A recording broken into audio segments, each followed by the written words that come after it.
Audio Jungle.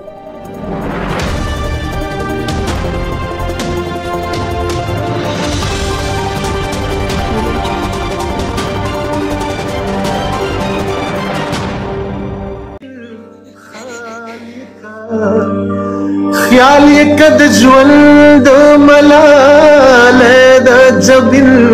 خالقا دا اوښکې او دا وینې راټول چاوي چې پته خرڅيږي چاوي په لس خرڅيږي چاوي پته خرڅيږي چاوي په لس خرڅيږي مې خوده خبره دومره ارزان څه خرڅيږي چاوي لیونیا نه خبر بولی په شوي دا زه په زه پښتانه خرڅيږي اعوذ بالله من الشیطان الرجیم بسم الله الرحمن الرحیم ګرانو کتونکو پایم خیبر نیوز سره جی سرفراز دورانی تاسو جی د نوخر خاورنا او د تنګی تراغلی جی پرونه یو واقعیا شوی دا یو ډیر افسوسناک واقعیا شوی دا په 26 تاریخ باندې 9:30 بجې ټیم کې چې نوم یې واجد علی او تعلق کې جی پی ټی آی سره الله پاک د سره جی خاوري وبخي دا موږ سره جی د خپل خپلوان دلته موږ سره موجود دي دا واقعیا سو او وجوهات سو راځي د سره خبرو کو السلام علیکم وعلیکم السلام سواد ویل خو جی موږ تاسو جی ډیر شکریا دا کو ډیر جی مننه او تاسو د غم کې جی موږ هر قسم جی تاسو سره موږ شریک تاسو سره دا راته وي چې دا څه واقعیات څه وجو شکریا درنګ صاحب یو پیدا خو زه د پایم خبر ټي وي شکریا دا کوم چې رااله لو زمونږ د مونږ باندې چې کوم ناګهاني افت راغلی دي کې مونږ ته ټایم راکوم درنګ صاحب دا شلو دا سهار ټایم کې 9:30 بجې زما د دوه کزنان دي واجدلین او بلی دی کور کې خپارم پاسې دل ناشته وکي نو بیا داسې چې دی د کشرې رور چې دی د زی سار دالته موبایلونو دکان دی او د واجد خو د کلی ممبرو نو د لطیف او داسې کورنۍ دی تنګي کې یو لطیف ته او د هغه خوريان دي د خپل کې د ځمکې خپل کې جایداد تناظر روانه و د وی زموږ صبر وخت نه دا ډېر ټایم نه روانه و نو د واجدل د خپلته کې نه انچې ځمکه شته نه خدا و واجدل د کلی ممبرو نو دلته به خامخه چې سار به راووتو نو دلته به خامخه یو نیم مسله راغلی و د مشرې په نیت تللی دي مشرې په نیت کلی کې به زمکو الریډي درې ورځې پهله دلته واړانو کې مونږ کلی لاندې مالت ته کې او ډېره غټه مسله وه د ځمکې واجدلي پای کې جرګه وکړه او دغه سره هغه محنت سره او د خلکو د دواګانو سره مسله حل شوه نو دې کې هم دغسې چې دی ورپسې راغله دی ورته وایي دا د واجدلي تربورانو مو کزنې مو نوی ورپسې راغله چېرې مونږ سره هلته کې داسې خپلو کې مماري وشوه په ځمکه باندې او داسې چل دی مونږ سره ته لاړ شه نو واجدلي ورته حسب معمول چې څنګه هغه به روټین هغه ورته یاره ټیک ته زه هم نوخار ته ځم په لاره کې به تاله زه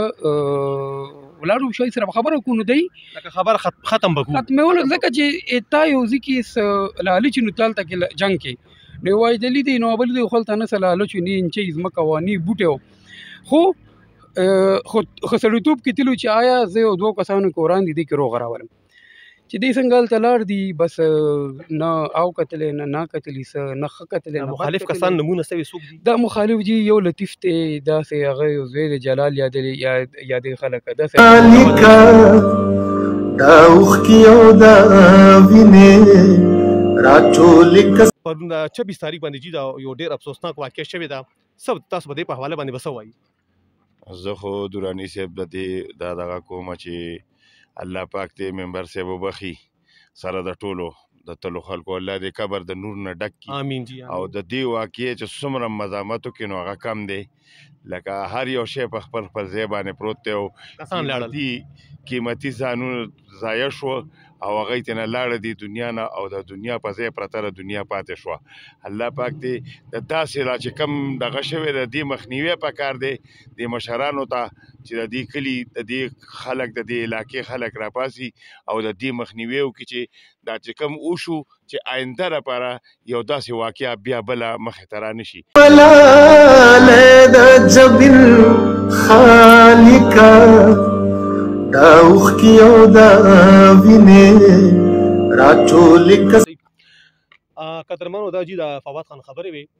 واجد علي ماشاءالله یو ډیر نر او ډیر پښتون سړی و زما وسره خپلم ډیر ښه تعلق و خو دې شته په هر یو غم خاده کې هغه موږ ته یو دعوت هم راکولو زه صرف نن د خپل د پښتانو ته یو میسج ورکوم چې کم از کم تاسو دا مهرباني وکړئ د ډز نه مخکې تاسو سوچ کوئ د کنځل نه مخکې تاسو سوچ کوئ که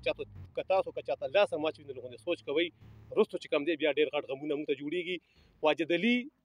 زه وایم چې زه یو ډېر تعریف انسان و، ډېر د تعریف قابل و. سره الله پاک زه یم چې سره د خاورې هغه وبخي